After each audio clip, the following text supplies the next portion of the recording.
Welcome to Cohort 12's graduation day.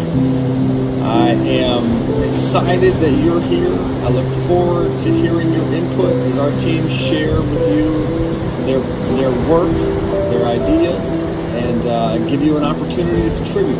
Roll up your sleeves, help them find a pathway forward. So thank you for joining us today, hopefully from the comfort of your own home and the safety of your own home as we try to get through this, fingers crossed, last wave together.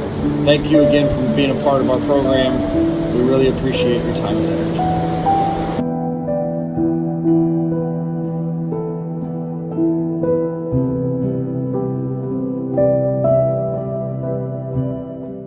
Hi, I'm Milind. Hi, I'm Snehal. We are Team for Architects of World. As employers and educators in the field of architecture, we have observed that young architects face a lot of challenges in career selection and planning. And this inspired us to come up with education and career counseling portal for young architects.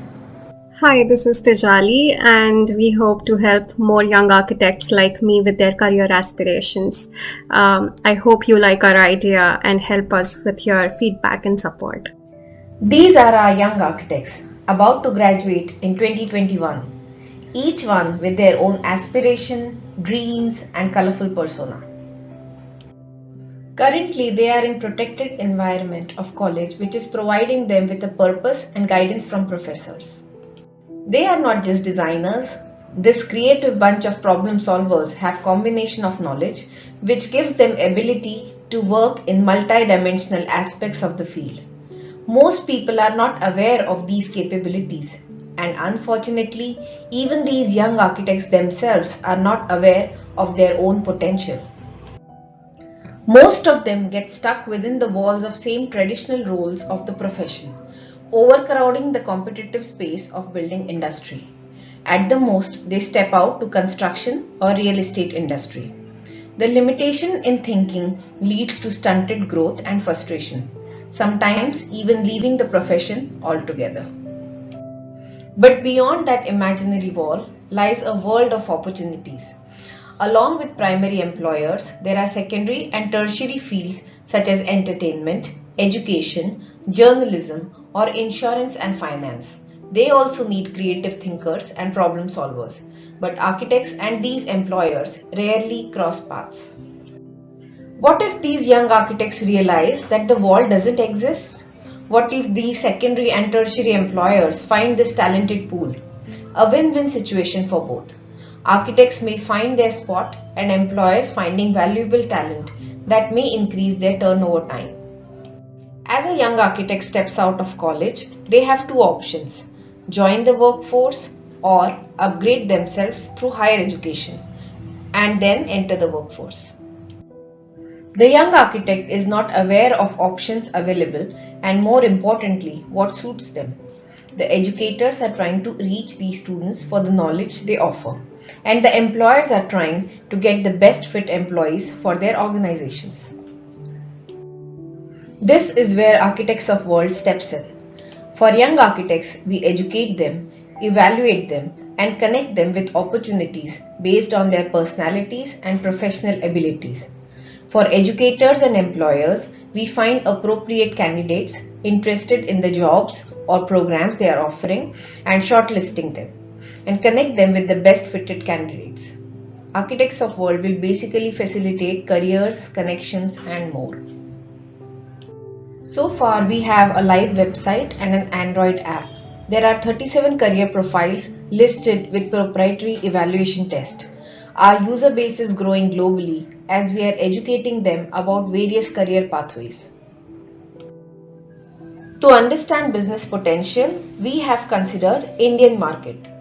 Taking 7 batches of students and graduates, we have about 146,000 young architects in market.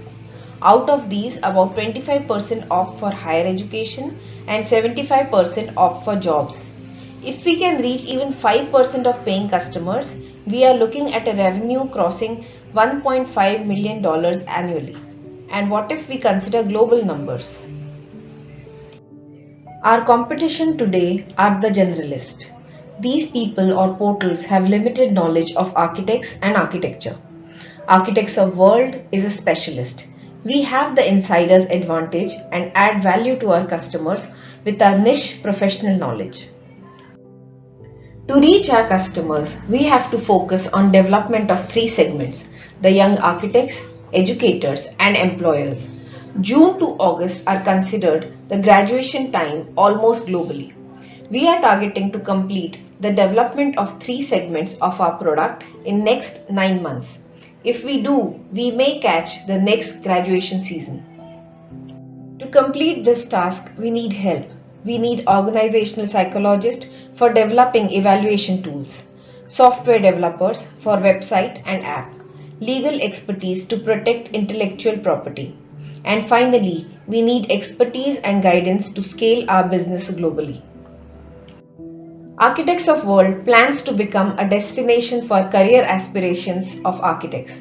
Collaborate with us to fulfill their dreams. Our team can be reached via email addresses mentioned here. You can also review our website and contact us through it. Thank you for your time.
Hi, I'm Justin Heidel. And I'm Tyler Baumgartner. Together, we are the Cincy Med Instruments team. While observing with the thoracic surgery department during my summer internship, I noticed an opportunity to improve a surgical procedure. The patient was a young adult with a partially collapsed lung due to an air leak. The surgeons weren't using a marketed device, they were using tools that weren't intended for this purpose. I couldn't help but feel that I could develop a better method of performing this procedure. It was at this point that Justin reached out to me. We started developing a device that we now call the Abradalox. We would like the opportunity to talk to you about our idea today. Fluid or air leaking into the chest cavity, compressing the lungs, are serious medical conditions and can even be life-threatening. The current methods used by thoracic surgeons for treating these conditions are unnecessarily inefficient, which can lead to surgeon frustration, increased risk of complication, and worsen patient outcomes. Our company is seeking to address these shortcomings, changing patient outcomes for the better, and inspiring improved surgeon performance. So why should you care? Well, surgeons have a great deal of responsibility to provide optimal care to your loved ones. Added technical frustrations, that is a true concern. What surgeons are currently utilizing is one of 2 methods to cause inflammation to the chest wall, sealing it to the lung tissue. The first method being a marketed device called the Pluribraid. From our market research with thoracic surgeons, this device is described as flimsy and ineffective. The second method is not a marketed device, but rather surgeons using forceps and a scratch pad. This method works, however, it's difficult to use and has potential for leaving foreign objects in the body. Both of these current methods are far from ideal, and we can do better for our surgeons and your loved ones. You gotta ask yourself, would you want to send Captain America into battle without his shield? These are some of the complications that we would like to address with our instrument, specifically reoccurrence/reoperation rates and the risk of foreign objects, like the scratch pad, being left in the body. Not only do these increase costs to the patient and hospital, they can be life-threatening. So now our solution, the Abradalox. Due to lack of intellectual property protection, we unfortunately cannot share details about the technology at this time. However, we can tell you that our novel device is unlike anything else on the market. It allows for surgeons to have better control within the body and induce better chest wall abrasion. Additionally, our product will remove the possibility of leaving foreign objects in the body. We understand here at Cincy Med Instruments that better surgeon satisfaction will lead to better patient outcomes. So now we're going to dive into our preliminary market analysis.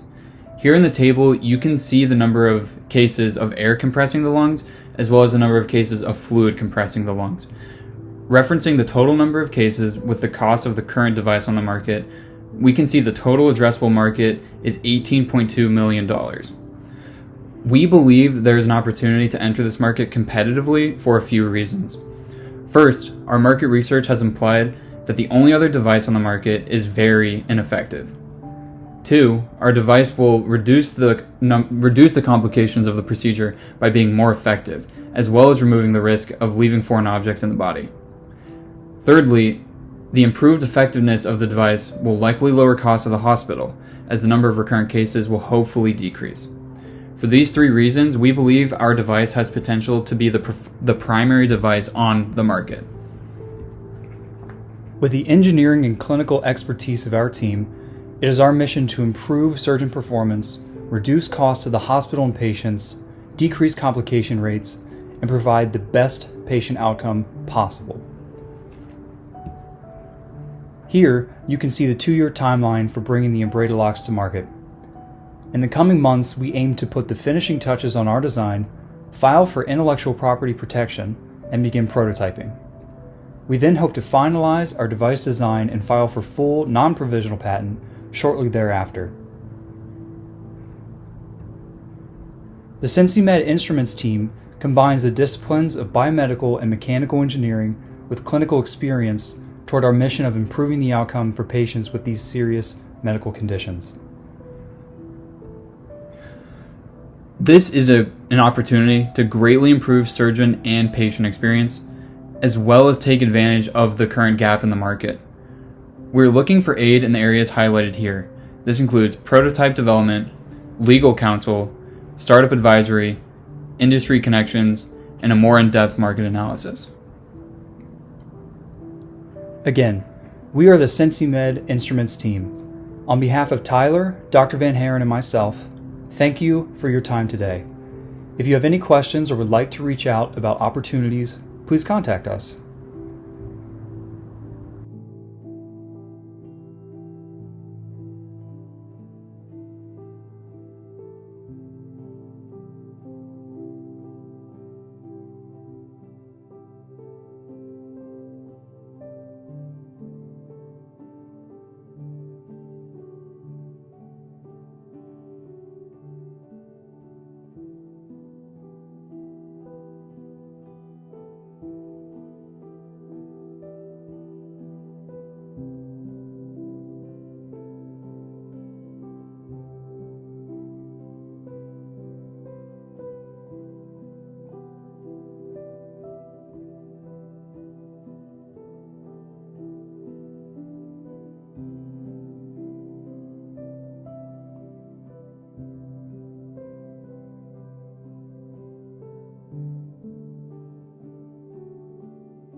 Hello, my name is Akila Richardson, and today my team and I will be explaining the disadvantages that deaf individuals and their interpreters face when using virtual meeting platforms. Millions of deaf Americans are missing out on inclusive meetings because the technology that currently exists has not been streamlined to serve their needs.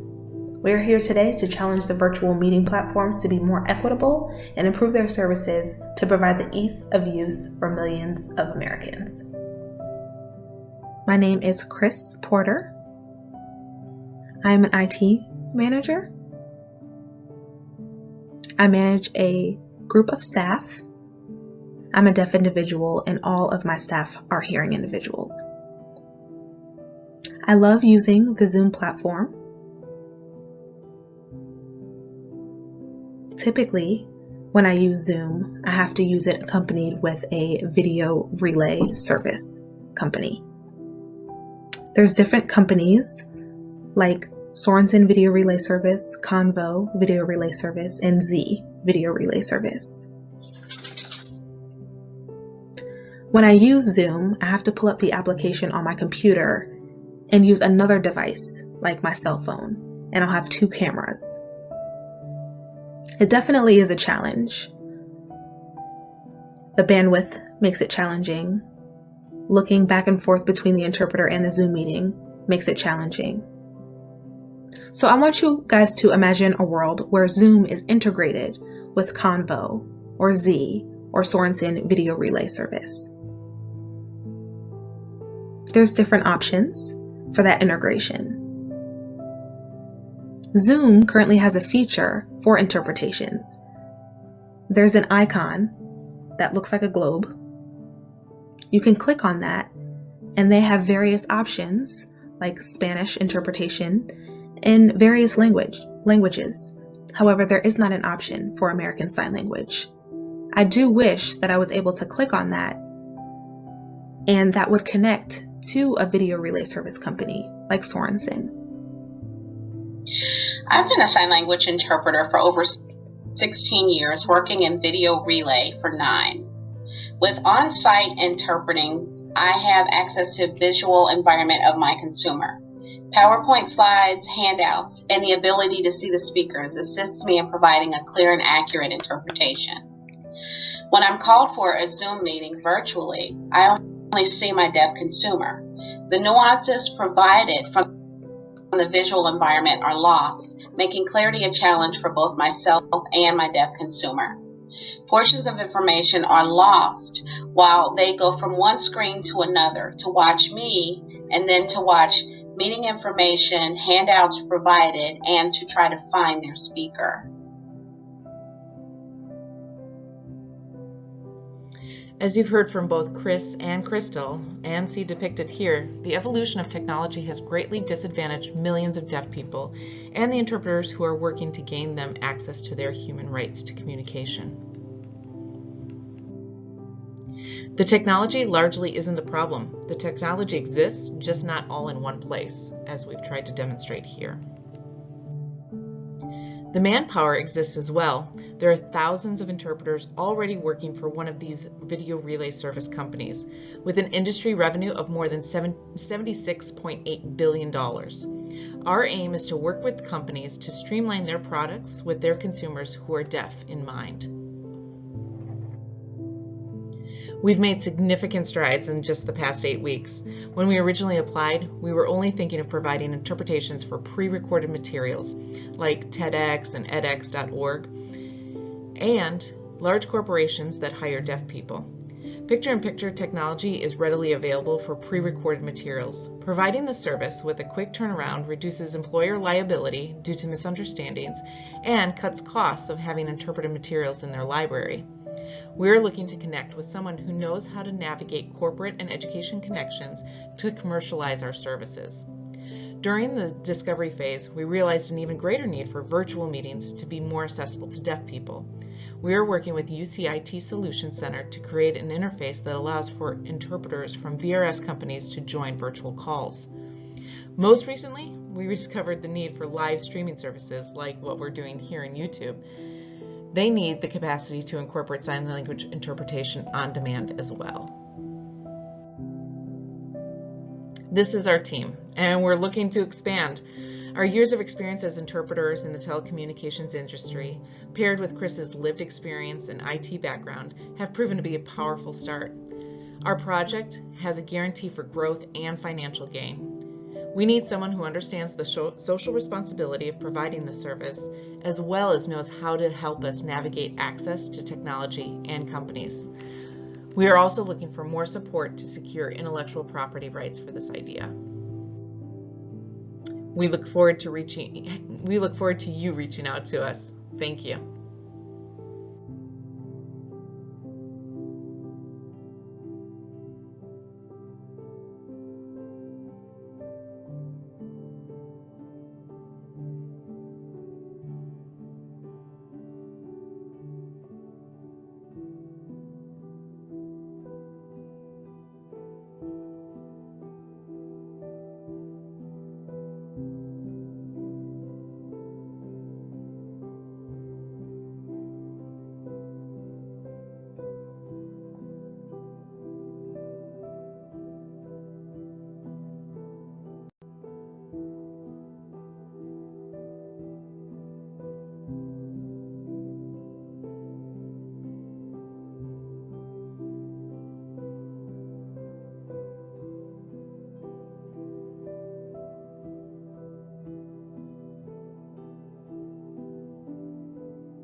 I'm Dr. Debbie Samsel, a nurse and co-inventor of the Telehealth Drone. Joining us is my colleagues and co-inventors, Dr. Kumar, Dr. Lee, and Dr. Wenge Anderson. We come from very diverse backgrounds, but we harmonize in our innovative thinking. The concept of flying a drone to bring healthcare into an individual home via telehealth and a health kit will revolutionize care. Debut of our telehealth drone. Today is one of those days where individuals miss their medical appointments. John is dizzy and can't drive. Mary was up all night taking care of her ill mom. Jill's child has a fever. Jerome was too depressed to leave the house, and Jack's transportation suddenly canceled. There are so many reasons like this. You probably can think of some. Missed appointments is one main reason we invented the telehealth drone. It simplifies getting health needs met. With one call, our telehealth drone will arrive at your home, provide convenient care, and reduce missed appointments, which promotes health and reduces loss of revenue. Did you know that 55% of the health appointments are missed? Missed appointments can lead to serious problems. Getting patients to keep appointments has become a growing problem, costing the healthcare industry $150 billion. Current telehealth products have shortcomings due to lack of users' digital literacy and/or internet problems. In order to safely deliver both care and a health kit, several technological innovations are incorporated in the drone, many of which are not available in existing drones. The most significant innovation is the unique autopilot system that allows of full autonomous operations outdoor and remote operations indoors with intelligent capabilities that enable autonomous hoovering, landing, and obstacle avoidance. The telehealth drone does not rely on internet services, and it is hand-free. No products exist in the market today that offers both an in-home telehealth experience and a remote biometric health toolkit brought by a drone. No one receiving care must use a device to connect. We have expansive opportunity here. The U.S. drone market is valued at $7 billion and projected to double in 5 years. This is the largest share of global drone market. The telehealth market is currently valued at $26 billion with an annual growth rate of about 25% for the next 7 years. Our product is timely and disruptive. It fills a market product gap, increasing accessibility to care. The telehealth enhanced drone will be convenient for individuals, mitigate challenges with transportation, reduce conflicting schedules, address complexity of care problems, increase productivity, and generate cost savings for healthcare providers and insurance companies. In 2020, with UC funding, we started developing the prototype drone shown in the previous slide. Our provisional patent was filed. A consumer's acceptability research study is ongoing. And in early 2021, the plan is to file the patent, form a company, and secure a partner to get our drone built. In 2023, the telehealth drone service will launch. Our highly accomplished team is composed of Dr. Manish Kumar, an engineer with expertise in UAV development, Dr. Victoria Wenge Anderson, a health informatics and health population expert, Dr. Xiong Li, a researcher and expert in needs assessment and program evaluation, and me, an experienced healthcare professional in telehealth. We look forward to having future partners join us. We need partners who will collaborate with us to create full product development, drone and medical kit production, development of a business and marketing plan, and provide legal and liability consultation.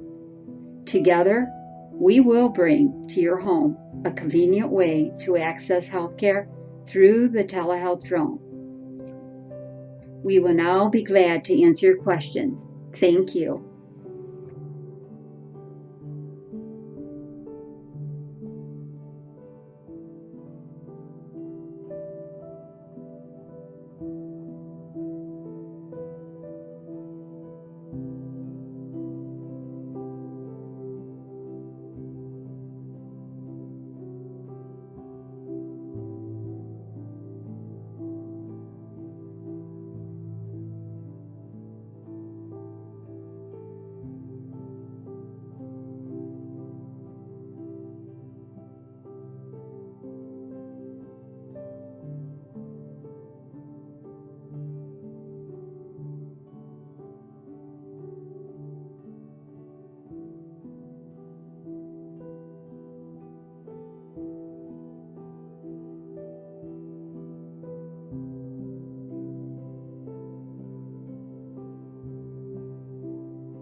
I'm James Markley. And I am Ben Allegre. We are both good friends that are currently juniors at Xavier University.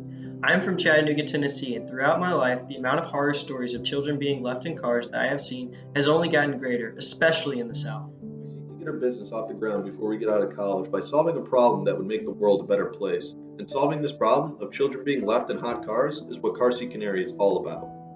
There's a problem. The number of children dying in hot cars is on the rise. Over the past 20 years, 850 children have died due to heat stroke after being left in a hot car. Since 1998, there's been an average of 38 deaths per year. Since 2015, the death rate is on a 5% increase. 53% is due to the child being forgotten in the car. Car Seat Canary can solve this problem. The way our device works is once the child sits on a seat, it is weight activated, so a connection to an accompanying keychain will automatically be made. Once a parent steps outside of a 20-foot radius of the car, the keychain will begin to beep. There is a second line of defense though, in the form of a text message being sent to emergency contacts if the temperature still stays too high. There are some competitors, for example, the Cybex car seat. This requires an app connection, higher installation complications, not easily transferable, and it tends to be the most expensive product. Next is the LFO eClip. This requires app connection, Bluetooth connection, and also manual activation.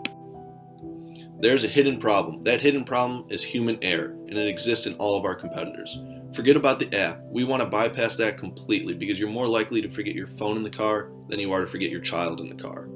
Next, there's a science behind the madness. That same science of you leaving your coffee on top of the car and driving away is the same science as you leaving the child in the backseat of a car. Like I said, 53% of these cases are due to the child being forgotten in the car. That's human error. Although 90% of millennials rely on their smartphones as a safety measure, 75% of them also indicate an interest in buying a safety device above and beyond these safety measures. Our solution, Car Seat Canary, aims to solve the issue of children being left in cars by focusing on how to differentiate from the current safety apps that create a false sense of security and do not solve the essential problem of human error through the need for an app and Bluetooth on the caregiver's phone to be paired anytime they get into a car with a child. The market size is huge. 4 million babies are born in the US each year. Each of them going through around 3 car seats before they grow out estimates us over 12 million car seats sold in the US each year. In 2018, the global market reached over $7 billion US, and in 2025 it's projected to reach over $10 billion. In 2015, the US market alone was $1.4 billion US, and in 2025 it's projected to reach $2.5 billion. We are Car Seat Canary. We have an initial prototype that is yet to have every key feature but is weight activated and can detect if a child is left in the car. Caregivers of children deserve the ease of mind that their child is safe every time that they are traveling with the child. In this global market that when evaluated in 2018 was valued right below $8 billion US, is expected to grow by over 25% in the next 5 years. Will, the current solutions for children left in cars still have several flaws that allow for the overarching problem of human error to still take place. We believe that the most effective next steps for taking our solution to market is through creating a prototype with the key differentiating features, get a patent pending for our tech, and then reach out to manufacturers or car seat companies in order to white label and license our solution to be integrated into their car seats entirely. This is also known as the original equipment manufacturer route. We are realistic in our outlook on what would need to be done to make our solution available to the market, as we are both college students passionate about starting our own business, but also seeking a way to make a positive impact on the world with little or no capital to do so. We are not concerned with being a household brand that is recognizable by name, but instead we understand what is necessary in order to get this solution out as quickly as possible, even if it is at the cost of allowing our tech to be under another company's name, as they have the resources, markets, and credibility to deliver a solution that can save lives. However, this is still a business, and we do wish to get paid, possibly even making a career out of this concept. But we want to be clear that we have a vision, and the bigger goal is to make a positive impact on the world, promote the mindfulness of caregivers, and possibly even save lives in the process. We are not asking for a large amount of funds based on numbers we promise you will make back, when in reality we are too early in the process to perform a valuation of our company. Instead, we ask for people that are seeking to make a change in the world. This could be in the form of developers who would like to be part of a team that puts together Prototype 2.0 with the key differentiating features. This could be in the form of an advisor that would like to help us create and file a patent in order to protect our brand and tech.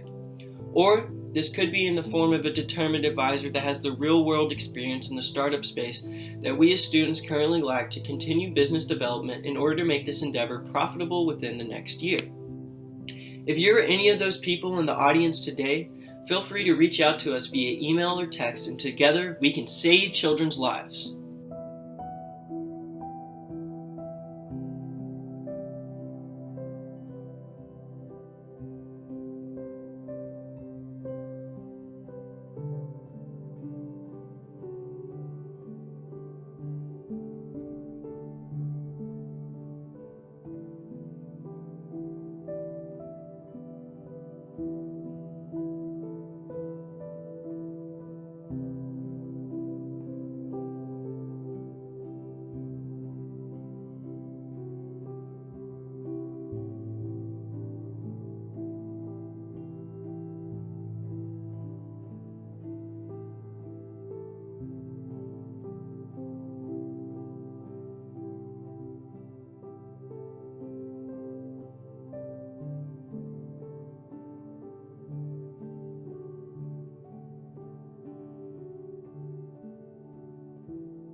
Thomas Stacy. Thomas, and what are your plans for after college?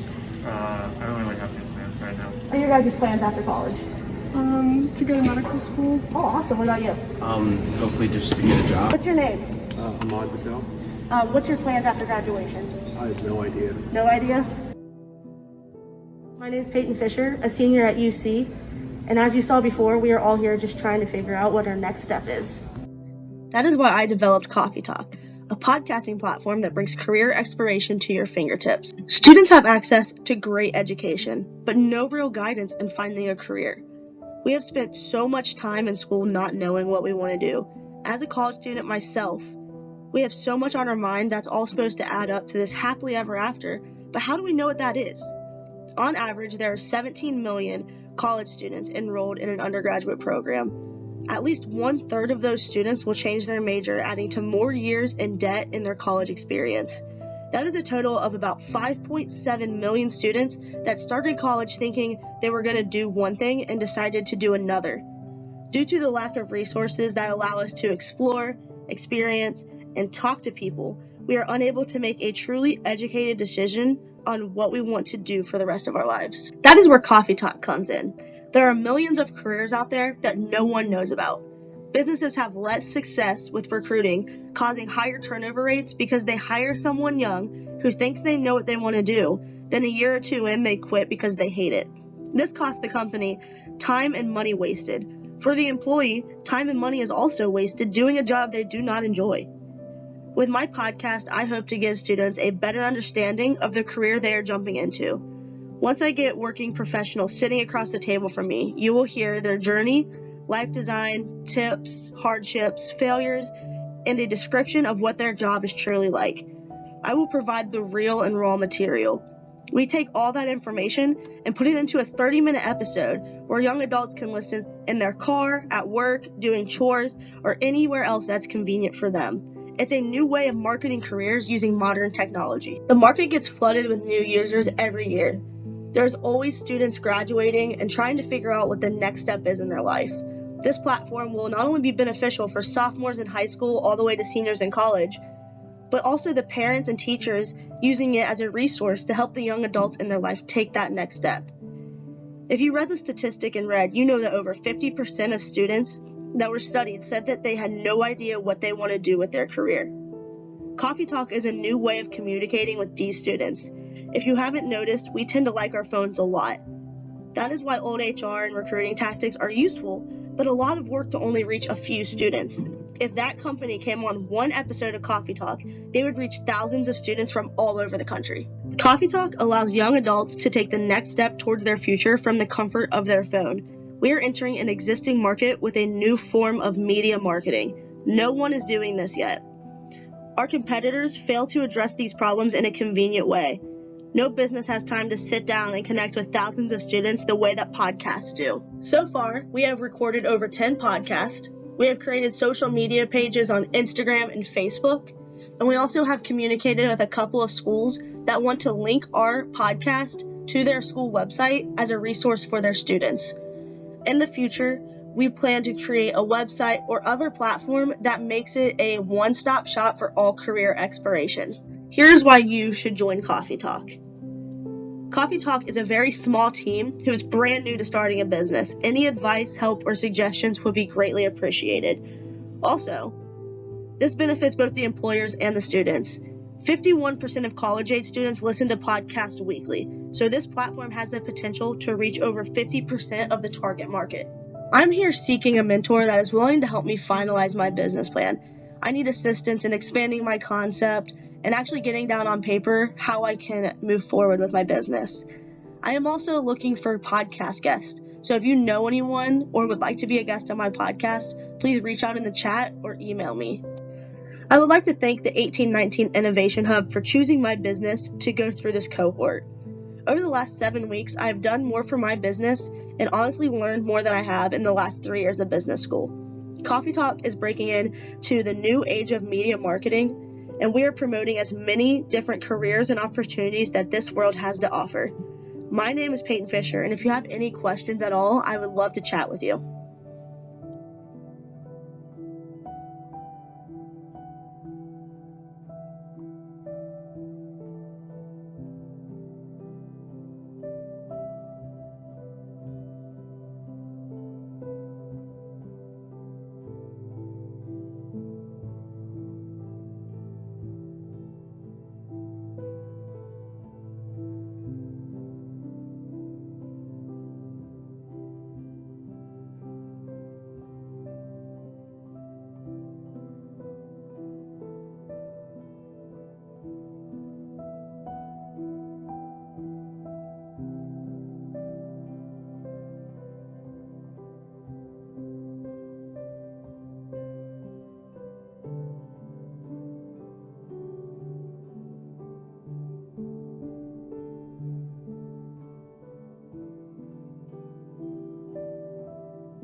Hi everybody, we are Team Feedback Enabled Face Mask. I'm Jason McMullen. I am an emergency medicine and pre-hospital physician at University of Cincinnati. I've been involved in pre-hospital care as a provider, teacher, and researcher for more than 20 years. We're happy to give you our solution to an old problem and happy to further introduce our team. Well, hi everyone. My name is Justin Benoit. I'm also an emergency physician at the University of Cincinnati, and my research career is focused on care of patients in the pre-hospital setting, especially with regards to cardiac arrest and critical airway management. My name is Effie Gutmark, and I'm an aerospace engineering professor. My career is in research of fluid dynamics, and that's linked to flow and airways. And my contribution is the engineering part of the project. We've been working together for several years to find simple solutions to complex patient-centered problems. And the problem we're going to talk to you about today goes back millennia, and in fact is discussed in the Psalms. Dr. Gutmark? תוסף עם יגבעון ואלף העם ישובון, תשלח רוחך יברר. To translate from Dr. Gutmark's Hebrew to the King James Version, thou takest away thou breath, they die and return to dust.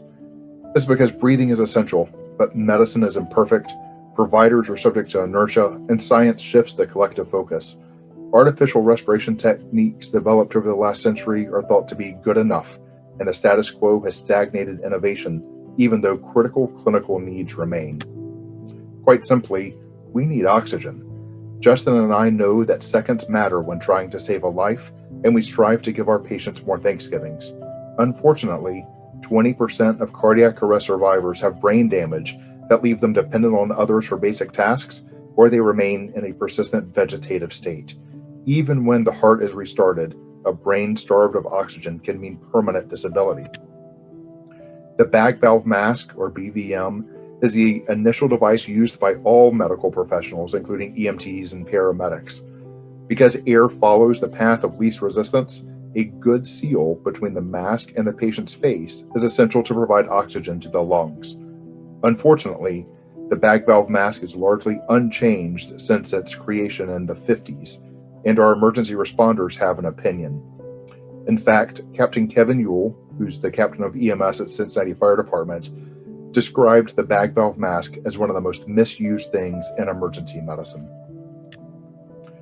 We have a provisional patent for this feedback-enabled face mask that actually green lights ventilations and assures rescuers that there is a seal between the mask and the face. We build upon the decades-old face mask design by adding a series of electrical sensors into the cushion that is in contact with a patient's face. The moisture in the skin closes an electrical circuit and illuminates LED lights. To further illustrate this concept, consider this patient with a critical head injury.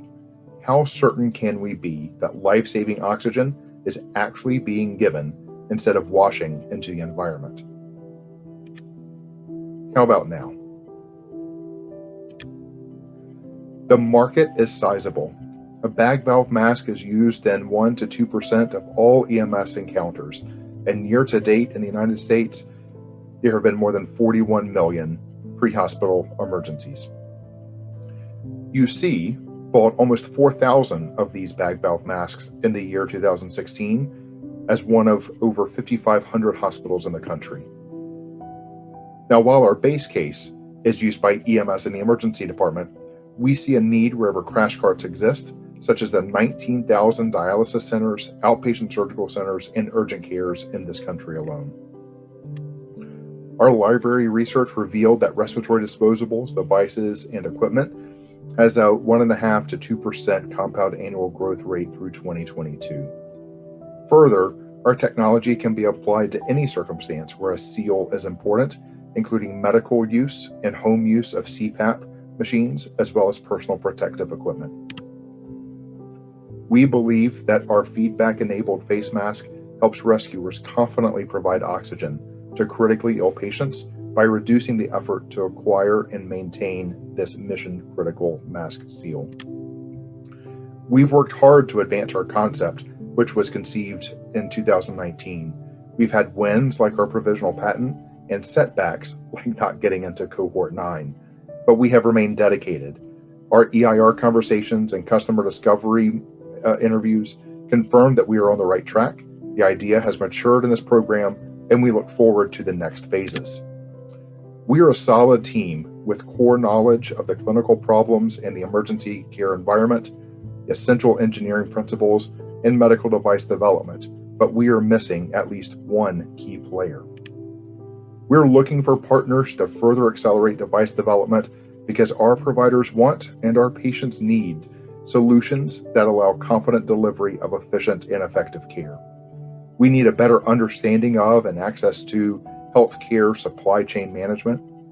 We will benefit from additional technical expertise to help us choose the most cost-effective materials and build a series of prototypes for testing.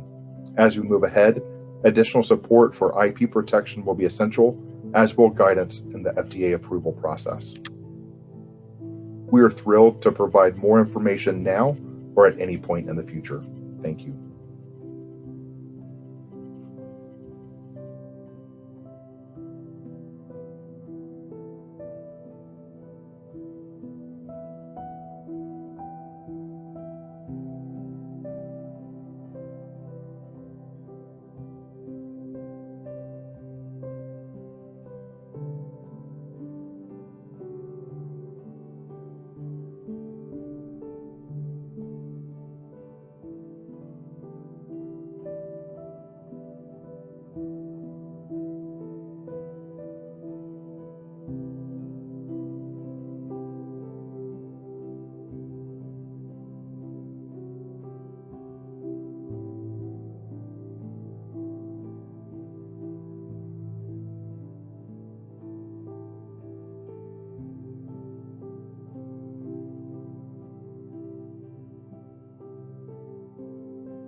Hi everyone, I'm Dr. Mike Smith, CTO of H2 Sensors.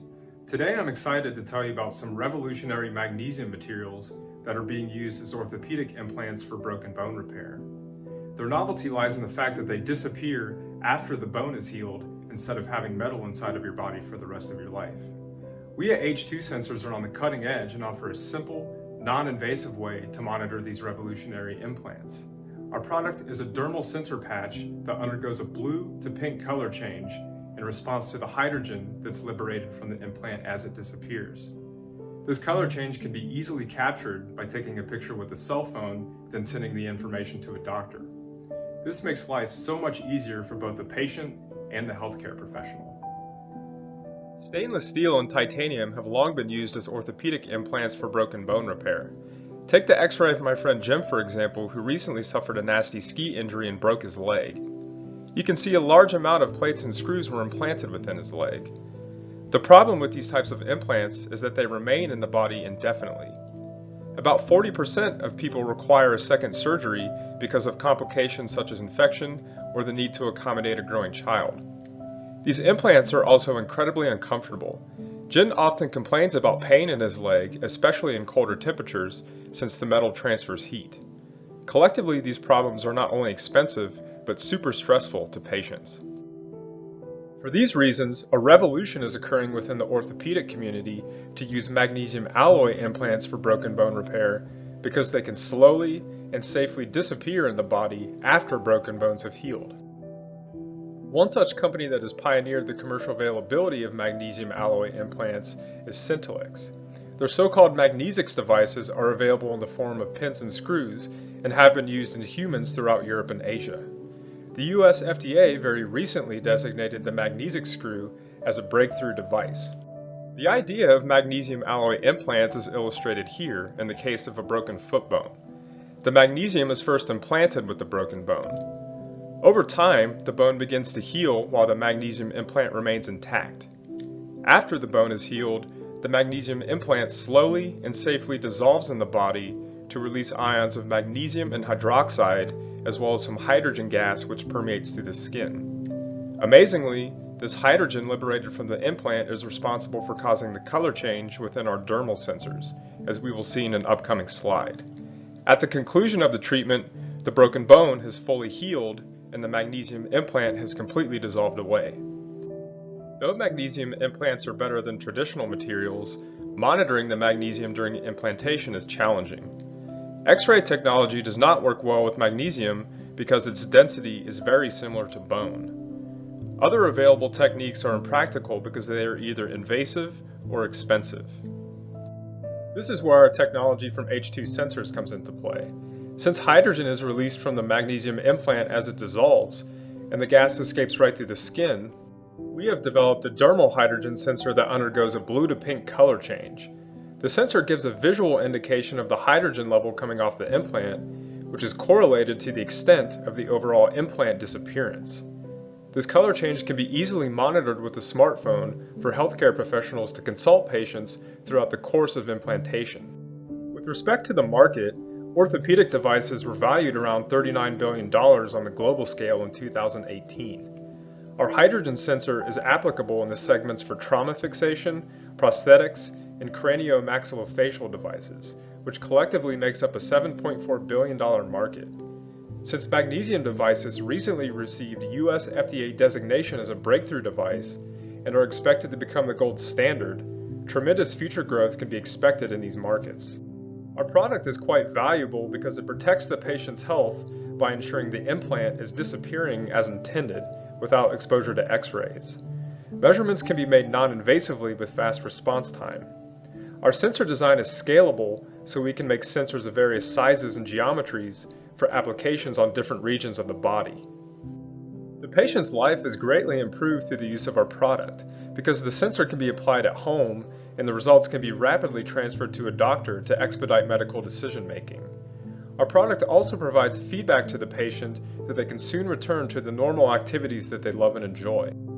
Lastly, our product will enable accelerated use of novel magnesium implants on a global scale. We first conceived and filed a patent for our idea in early 2018 and have since been operating under an 18-month grant that was awarded by NSF's PFI program. During this time, we will optimize our sensor prototype and conduct animal and human studies. Our team consists of myself and Drs. Peng Zhang and Bill Heinemann, who collectively have 60+ years of experience in analytical chemistry and sensor development. We also have Andrew Cottrell on board, who brings 10+ years of experience as a commercialization executive. At this point, we are looking for connections to experts to scale up sensor fabrication and achieve regulatory compliance. We are also looking for resources to expand animal studies and clinical trials, as well as collaborators interested in hydrogen measurements for other applications. At H2 Sensors, we are accelerating the use of orthopedic magnesium materials for bone repair on a global scale. Thank you for your time, and I'm happy to answer any questions you may have.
Hi everyone, I'm Prashant and today I'm excited to share with you my idea to help patients. A couple of years back, I was scheduled to undergo thyroid surgery for a newly discovered nodule, and I remember talking to my surgeon about the technicalities of the procedure, and I really had a hard time visualizing what he was trying to communicate with me because I didn't understand the anatomy as well as he did.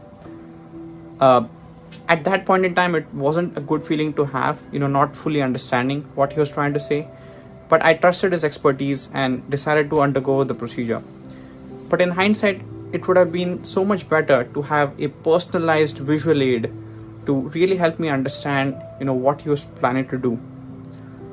The goal of AVI 3D is to enable just that, and I really invite you to join us on this fascinating journey.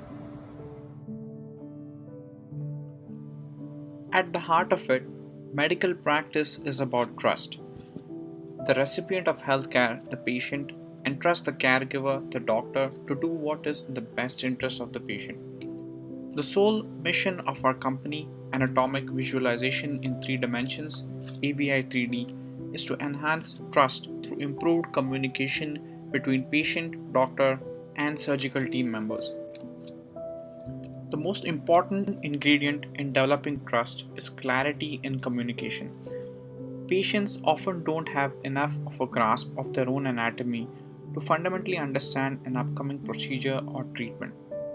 Without that understanding or the ability to effectively communicate questions and concerns, there can be unnecessary stress and anxiety about what to expect from the procedure.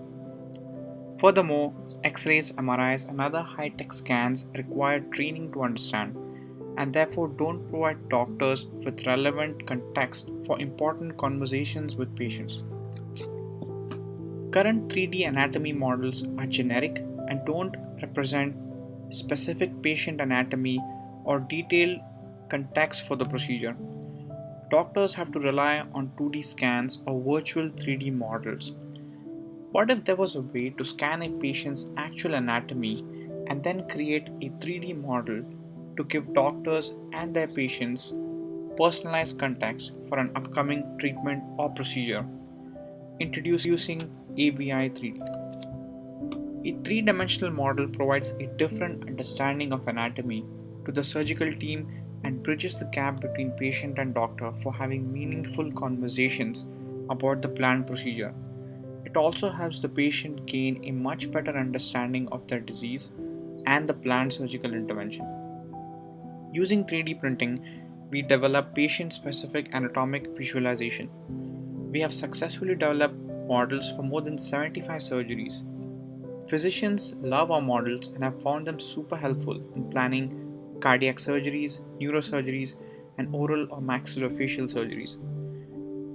Our collaborating physician in electrophysiology experienced a 50% reduction in operating room time in some cases due to our 3D printed models.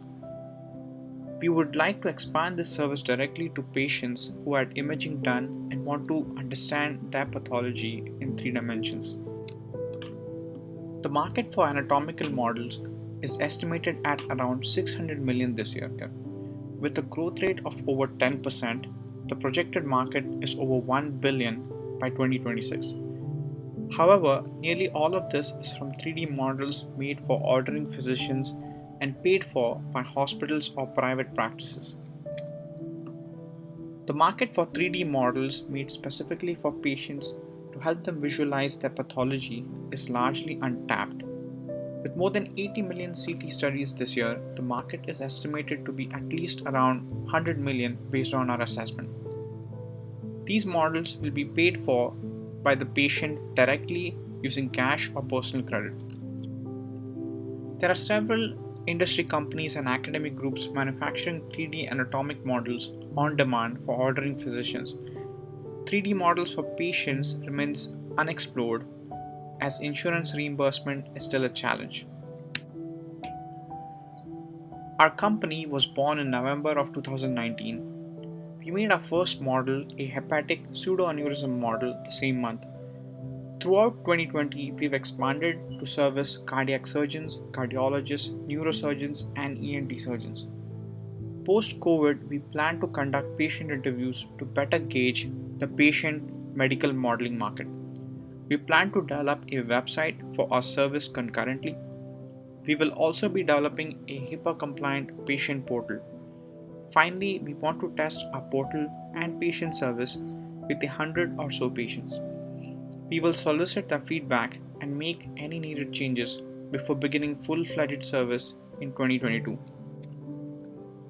Our team has a combined experience of more than a decade in medical 3D printing. With a complementary skill set of an engineer working closely with a radiologist, we are able to offer the most value to physicians and patients. Our collaborating cardiac surgeon, Dr. Antonio Panza, has really found our 3D models vital in planning his minimally invasive coronary artery bypass surgeries. To help us accomplish our dreams, we need web developer expertise to help us design our HIPAA-compliant patient portal. We need biomedical engineers to help us expand our service to include direct patient consults. Finally, we also need marketing professionals to help us spread the word out regarding our patient service. AVI 3D is excited to move forward and make a positive difference in the lives of patients through our service. I eagerly welcome any questions or thoughts from listeners. please send us an email if you'd like to know more about our venture.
Hi everyone, thank you for coming today. My name is Leaky Solito. Hello, my name is Sang Yuxi. Hi, this is Julie Zhang. We are the founders and designers of the product Mist. All three of us are undergrad students from the Industrial Design program at UC. We'd like to share our idea today, answer your question, with your feedback and support. Hello everyone, this is Mist, an aqueous ozone mister, which provides a better solution to hand sanitization. Our product aims to replace the alcohol-based hand sanitizer among our target audiences. Our main target audiences are young parents, seniors, and customer clerks. The first group, young parents, are concerned with the dangers of their children ingesting alcohol if they use traditional hand sanitizer. When their family is dining outside, with no available sinks with soap and water, their only option is alcohol-based hand sanitizer. This leaves their meals smelling and tasting like alcohol. The second group is seniors, whose skin is susceptible to dryness and cracking after applying hand sanitizer. The third group is customer clerks and office workers, whose work requires them to be prepared for the customers at any time. Now you might ask, why do you need ozone to sanitize your hand? Well, soap and water are not always available when you need it. During our research, we found that people dislike the alcohol smell and stickiness of gel hand sanitizers after use. There are also safety concerns regarding harmful ingredients in portable hand sanitizers that can possibly harm your liver and nervous system. Aqueous ozone destroys the outer shell of viruses, which makes it more efficient at killing germs and viruses than current gel-based hand sanitizers. After looking at numerous technologies, we decided to focus on ozone as a way to sanitize hands. Ozone occurs naturally in our atmosphere, but also occurs during lightning strikes. When people say that they love the smell after a thunderstorm, what they are actually smelling is ozone. Lightning breaks up O2 and it temporarily forms O3. Let's look at how big this market is. The total addressable market worldwide is $13 billion, with a roughly $6 billion servable market in the US, Asia, and Western Europe. Our target audience is the middle class, which represents about 51% of this group. This equates to roughly $3 billion. After several rounds of ideation, we came up with a clean, intuitive, minimalistic, and modern form. The height and width is similar to an iPhone, with a thickness about 3 phones thick. This allows for a product to easily fit into pockets or bags. The tank slides out for convenient refillability, wherever potable water is available. We envision this to be a companion device that becomes part of a user's everyday carry. Much like how people carry around hydro flasks for hydration, we want our product to represent an enhanced experience for an otherwise mundane activity. After charged, users will bring their mist with them.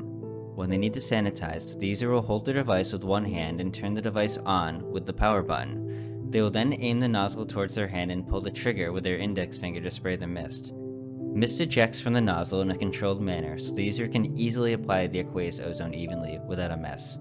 The user can then rub their hands together to distribute the solution to their other hand.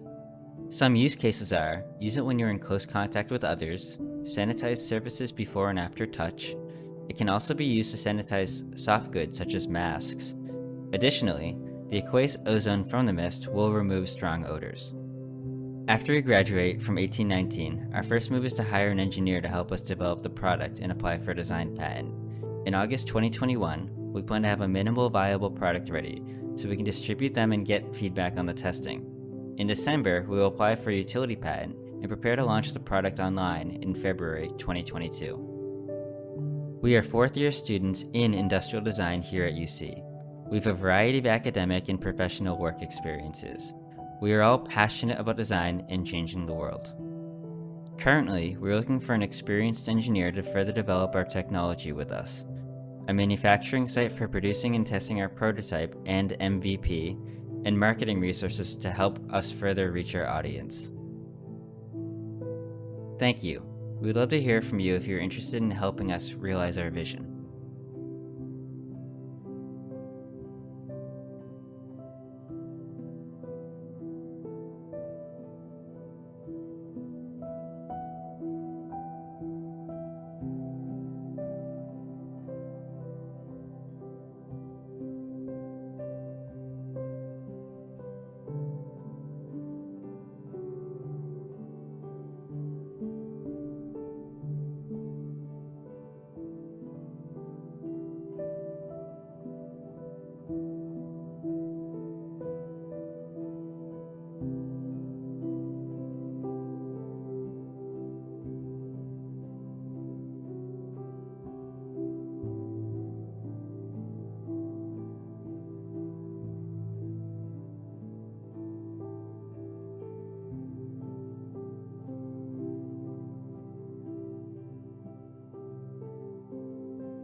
I remember vividly my freshman year when my best friend came up to me and said that she got her first credit card. She was overspending like crazy, and the next week or so goes by and her car battery dies. It took her months to pay off her credit card bill and her card battery, and what she ultimately decided to do was switch to using her debit card. So this got me thinking, how can I use my credit card without falling into the trap? Having a credit card is kind of a double-edged sword. On one side of things, having a good credit can unlock an entire realm of financial opportunities. But on the contrary, it can also cause a lot of financial headache. People often choose between two things: a debit card, which is often used as a budgeting tool, or a credit card, which gives you rewards and easy access to buying power, but risks paying interest over time. So for those of us who have both, we know it can be a little bit confusing from time to time, keeping track of the money that's going in and out, which can lead to paying sometimes just pesky overdraft fees, or that one thing that we all dread, debt. Debt is becoming a critical issue for many young adults. Mortgages, car loans, student loans, debt can take many different forms, credit card debt included. What if there is a way to better remove credit card debt from the pile? What if there is a way that we can have the stability of a debit card, but still get those rewards and those travel miles we've all been longing for? And with that being said, we present to you On-Site. First, you're going to log in. On the home screen, you will see your active credit cards, your checking account balance with your credit card bill paid off after each transaction, and your complete transaction history for all of your credit cards. In the settings, you can customize notifications, set minimum balances, and set other control guidelines in place. Based on 2019 research, 30% of adults prefer using their debit cards as a primary form of payment for the three underlying reasons. The first being that it's a budgeting tool with real-time balances. Secondly, some users have low credit scores, which can add difficulties in accessing credit. And the third, many people simply don't feel secure with using a credit card, where 70% of adults do not like the idea of being in debt. We at On-Site are looking to focus our marketing efforts towards college students as they are at the cusp of new credit card users. And based off a survey we conducted ourselves, 31.2% of University of Cincinnati students have credit cards but prefer using their debit cards for the same reasons aforementioned. Bank and credit card applications do allow you to view your account balances and your past transaction histories. But what they don't do is provide clarity on how much money you actually have in your checking account with regards to your outstanding credit balance. And studies have shown that there's a strong correlation between credit card usage and overspending. So we're looking at two main competitors, the first of which is the monthly auto pay solution that some banks do offer, where they do pay off your credit card bill once per month, but it doesn't give you full clarity into what your actual checking account balance is with regards to your outstanding balance. And the second competitor is you. When you go in to check your account balance periodically and pay off what you can at the time. So we broke our timeline down into 4 phases. Phase 1, which we are currently wrapping up, is our MVP model. Then we head into phase 2, which is going to be our real-time payment solution, revamped security, a referral program, and a focus group. And with this focus group, we'll be gathering data, identifying points of friction, and gathering any other crucial information we can. And then we head into phase 3, which is going to be our quality assurance phase, and then to phase 4, which is going to be our release to the market. To bring the best value to the business, we are looking for expertise in financial planning and modeling, and guidance and funding with app development and our marketing strategy and execution. But before we part ways, allow us to introduce ourselves. My name is Jordan Tavernier. I'm a student at the University of Cincinnati studying information systems with a minor in accounting. And my name is Nanto Kunji, also a student at the University of Cincinnati studying economics and marketing. And with that, we thank you for your time, and we're looking forward to doing business with you. Thank you.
I'm Lisa Hashi, Associate Professor of Clinical Nursing at the University of Cincinnati and inventor of this IP. I'm Tamara Moss, Assistant Professor of Clinical Nursing at University of Cincinnati and inventor of this IP as well. Lisa's and my journey started 4 years ago, and here we are now in one of the college's empty classrooms. In today's world, meeting students where they are couldn't be more relevant. We are delivering quality education and outcomes where the students are through the right experience. Thank you for allowing us to introduce you to the right experience, where we aspire to connect reality with unlimited opportunity in distance education.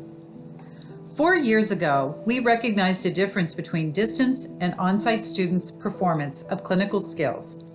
2 years of pilot studies confirmed these suspicions. Quality training is the key to better student and patient outcomes. Different people learn differently. Students need to see, touch, feel, and sense what they are doing in a safe environment without risk of harm to a patient. This is how our concept of remote simulation experiences began. In spite of the abundance of technology, healthcare education has been delivered primarily through textbook reading, memorization, and lectures, which does not translate into skill proficiency. The COVID-19 pandemic forced programs to transition to online learning, and in many ways, these changes will become permanent. Online learning is expected to grow, providing an opportunity for clinical skills simulation training in remote environments. It's essential for healthcare providers to develop critical thinking skills as they enter into highly sophisticated healthcare environments. We began to imagine, what if we could deliver a personalized training program that addressed every variable, worked anywhere, and allowed students to train anytime? We envisioned an immersive clinical education and training experience delivered remotely using mobile technology and integrated clinical skills simulators. Our invention is in the prototype development stage and is currently funded by a multi-billion-dollar international company. Phase 1 concentrates on a gynecologic pelvic simulator as the demonstration vehicle for the position tracking haptics and augmented reality technology. In 2019, the virtual training and simulation market was valued over $200 billion and is projected to reach $580 billion by 2027, growing at a CAGR of 13.4%. As distance education continues to expand, the right experience is positioned to provide AR and simulation experiences in the student's own environment, which is currently untapped within this growing market space. Value to the customer can be categorized into cost savings, revenue generation, and value added to the end user. Cost savings include, on average, a consumer spends $150 per hour per student to operate simulation training, which include facility, faculty, personnel, and equipment expenditures. This amounted to $60,000 for 30 students to attend 16 hours of training per semester. Revenue generating and value added is demonstrated through increased enrollment and outreach to students. Our enrollment has increased 52% in online programs since spring of 2020. Proficiency can be developed over multiple training procedures and independent of patients and the risk of malpractice. Students are more equipped to deal with the real world. Some of our competitors include Medivis, CAE, EcoPixel, and others. We have completed 2 years of pilot work, developed content, and secured Phase 1 system development funding. And in the last 7 weeks, we have connected with entrepreneurs and specialty developers. Currently, we are pursuing funding for Phase 2 development. We are an established multidisciplinary team that includes experts in research, education, engineering, system design, haptics, software app development, and simulation environments. The right experience goal is to meet students where they are with immersive XR technology. We are seeking expertise in logo design, user manual development, quick start guide, content writer, subject expert, video production, marketing, legal consult, and packaging. Thank you for your time, and please let us know in the chat box if you have any questions.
Hello everyone, thank you for virtually being here with us today. We hope you enjoy hearing about our new company called Ridge Ropes. We're excited to tell you all about it.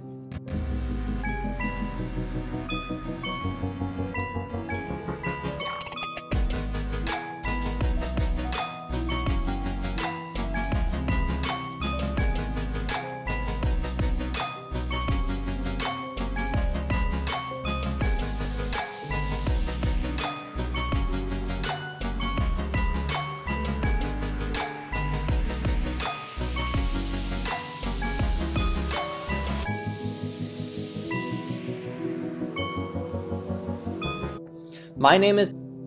Does everyone remember when Peloton transformed regular exercise bikes into a new exciting experience? Likewise, many people have seen and used a jump rope before. With Ridge Ropes, we aim to provide a new way to experience jump roping as a workout and a challenge. With Ridge Ropes, we have redesigned the standard jump rope, making a product that allows people to join a community striving to go past the limits. Our jump rope enables our customers to surpass their fitness goals, but more importantly, Ridge Ropes is a source of inspiration for anyone to get out there and be the better version of themselves. So let's see what Lauren is up to at the gym today. Well, she seems kind of tired and bored. That's right. Lauren is a 30-year-old mother of 2 with a busy schedule. She wants to stay healthy and get fit, but can't find the time or motivation at her gym. Unfortunately, there are many more people like Lauren that have trouble maintaining an exercise routine on their own. Studies have shown that most people quit on their fitness goals due to time constraints, unrealistic expectations, boring workouts, and not having anyone to be accountable to.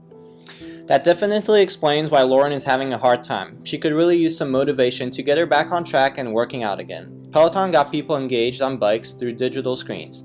Group classes and social interactions could also be an option for Lauren. At the end of the day, she wants to see better results. Being by herself with a machine just won't cut it for her.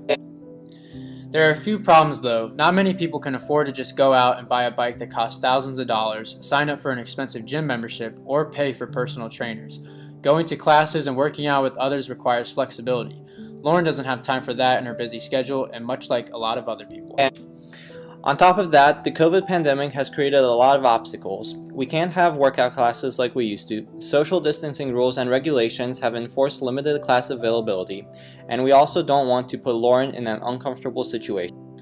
So what if there was an inexpensive, fun way to exercise anywhere, anytime, that came with a built-in community design to keep its members engaged and focused on results? Introducing Ridge Ropes, a new jump rope brand backed by a pro jump rope athlete that is bringing the fun and motivation back into cardio. With a developing online community, Lauren can stay committed with her new jump rope friends. With a set of Ridge Ropes, she can feel more accomplished after every workout. So let's look at the market trends. The US gym equipment market is currently at around $2.1 billion and growing. Prior to COVID, 57% of people exercising reported that they were doing it from home, and 71% reported that they were interested in a digital workout. These numbers have only increased throughout this year. This creates a significant opportunity to enter the market with a new jump rope brand. Our competitors all sell jump ropes, but each brand has its shortcomings. Each company is performing very well, and there is room to enter this niche market, especially with strong social media influence.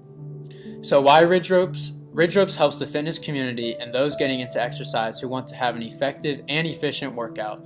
We provide affordable equipment and professionally designed jump ropes with a complete guide from a world-class athlete. But more importantly, Ridge Ropes is a place where people can belong and cheer each other on.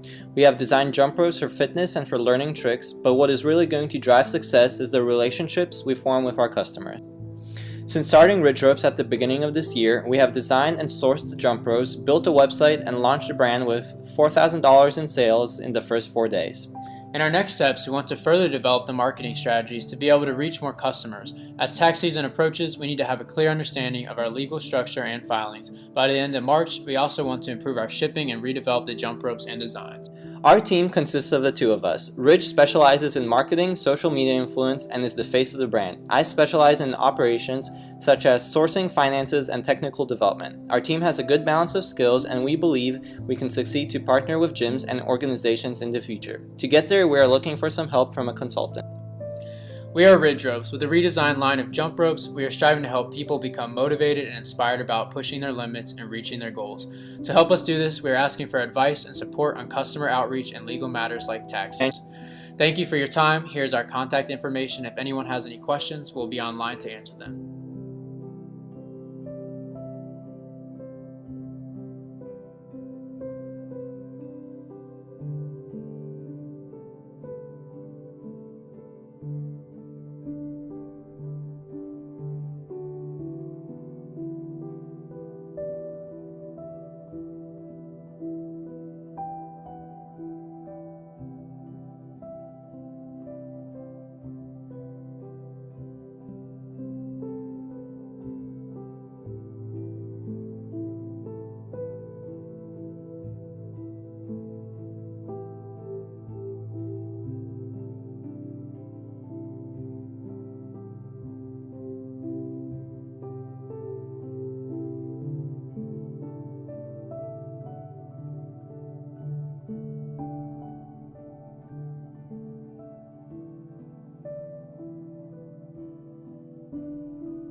Establishing and maintaining a unique identity is critical to the success of any retail business. I've spent over 20 years helping to open and operate successful retail stores, and today I help retail businesses find the best real estate for their needs. We've found that retailers often have to compromise their identity when opening their next store due to a variety of factors. It could be from a lack of resources, insufficient information, brick and mortar locations that lack certain features, traffic, or amenities, permitting requirements that vary from jurisdiction to jurisdiction. Settling on any key aspect could mean the difference between success and failure. There is currently no specialized service or portal that helps retailers understand if a given vacancy is the perfect location for their business. You can find out about the rent and the triple nets, but you don't know most of what will tell you how much you have to compromise on your identity in that location. In the restaurant category alone, there's often a lack of inventory or it is difficult to find. And because of a lack of inventory, these retailers are forced to compromise or scramble to lock up their next location because of the danger it will be leased out from under them. What if there was an online service that allowed retailers to know with greater certainty whether the location they've selected is the perfect space for their business? And if it is, then help them manage the creation of that location. Welcome to Storefront, created to help retailers discover their next space and get open for business faster. One subsector of the retail market are restaurants. There are over 1 million restaurant locations in the US, and over 70% of these are single-unit operators. The full-service restaurant sector alone is a $148 billion industry. The Storefront difference is that it tells you if an available space is a good or great fit for your business, based on a detailed profile that the store owner creates. Next, it helps retail store owners navigate and manage their new store opening by offering them a dashboard for tracking progress, with detailed checklists and cloud-based file storage. It's the equivalent of finding a great deal for a car online and having it delivered to your door, ready to drive. Storefront helps small businesses find their next space and get open for business faster by streamlining the new store opening and making every step of the process visible and cloud-based, starting with location optimization through lease execution, permitting, and construction. Storefront is a single platform retail owners can use to ensure they are opening in the right space and manage all the steps required to get open and operating in their next location. Over the past 7 weeks, we have analyzed the market and interviewed retail store owners to better understand the major pain points and hurdles associated with their new store openings. A consistent theme among them is that they need a solution for managing their new store openings. Our next step is to build them a minimum viable product.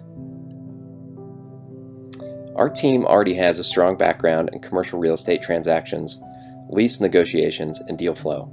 To build an MVP, we require the services of a data scientist and solutions architect. We are also looking for an EIR with a passion for retail real estate and a background in SaaS platforms or data and solutions architecture. Storefront is on a mission to help retailers find space and get open more quickly. Presenting small business owners with the information they need to make timely decisions saves money. We need technical support to help build a minimum viable product in a target market of sufficient size to help prove this concept. If you have connections, we would greatly appreciate your support finding data and solutions architects, as well as an EIR with a passion for real estate and experience relevant to the property tech market. Thank you for your time today, and please contact me by phone, text, or email if you have an interest in learning more about Storefront.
Hi, my name is Mira Rastogi. I'm an art therapist and a psychology professor at the University of Cincinnati.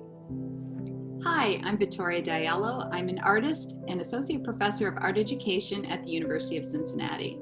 Studio Everywhere emerged out of a gap in technology. And we believe Studio Everywhere has the potential of empowering art therapists and increasing patients' access to high-quality art therapy.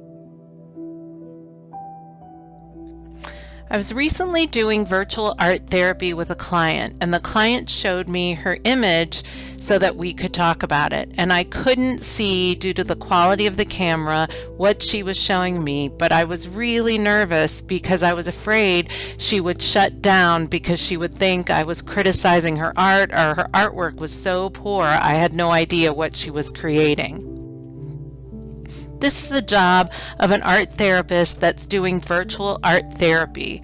Art therapy is the process of using fine arts materials in psychotherapy or mental health counseling.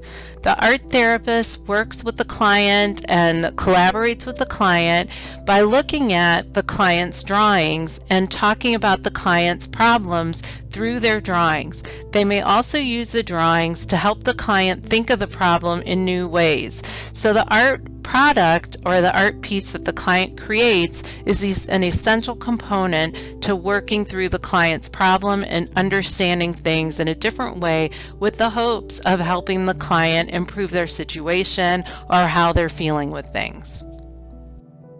In art therapy, the importance of art-making processes cannot be overstated. Art processes are an emotionally rich language. They provide another language for communication between the therapist and the client. A difference between art therapy and other forms of counseling is that in addition to verbal interactions, art therapists and their clients use art and art-making processes as tools of communication. Expanding the communication toolbox also expands our opportunities for knowing and understanding one another. Current tools and technologies have limitations for communicating through art process and art therapy sessions. Art therapy clients are relegated to sharing their artwork by holding it up to the computer camera or the webcam. Showing the artwork in this way often blocks the therapist and client from seeing one another, and it also does not solve the problem of showing art process in action. In essence, we lose a valuable form of communication when we cannot share art process in art therapy. To summarize, here is the focal problem we are trying to address. The visibility of person and process is essential in art therapy, both in person and in a remote session. Current technologies for showing artwork in a remote art therapy session can be cumbersome and expensive. They are not well equipped to show art-making process, and they are not a good fit for the art therapy process, which necessitates that a person and their art and art process are clearly visible during the session. These communication barriers undermine the true power of art therapy to have a therapeutic outcome. What if there's a way for art therapists and clients to more effectively communicate through every stage of the artistic creation process, anytime and anywhere? We want to introduce you to Studio Everywhere. Studio Everywhere is a digital platform that assists with virtual art therapy that helps by capturing and sharing the art-making process in new, easy-to-use ways. People will be able to capture the process of making the art. It's an easy-to-use platform that is one tool that has a different capacity to make the art-making process visible.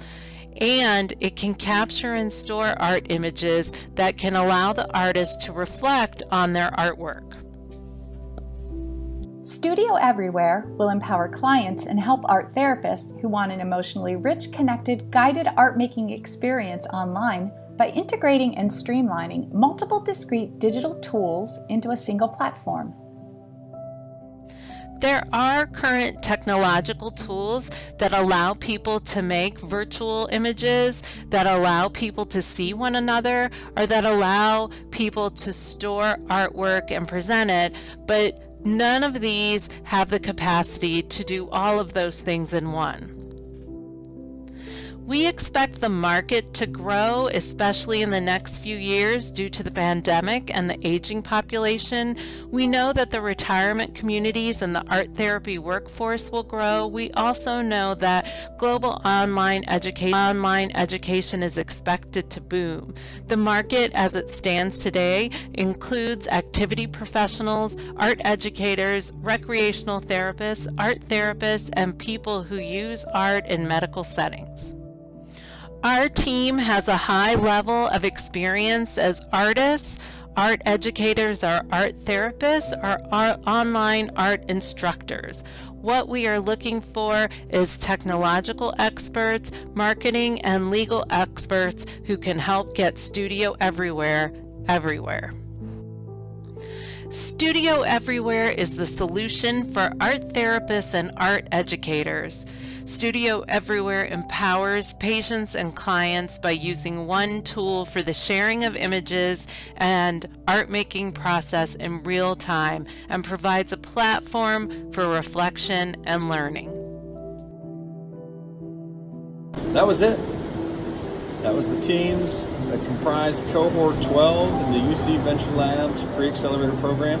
I thank you for your time today, sticking it out to the end. I hope that you found a team that you might be able to reach out to and contribute some thought. And maybe more than anything, I appreciate your time so that there's some additional awareness about our program. Maybe there's a way you'd like to help. Maybe there's a way you'd like to submit your own idea. And I think any of those are possibilities. I would love to chat with you further if you think either of those two pathways sounds interesting. If you'd like to learn more, just reach out to me directly, and we'll spend some time together virtually as we're making it through this unusual time. Thank you again. I really appreciate your time and energy. You have a great day.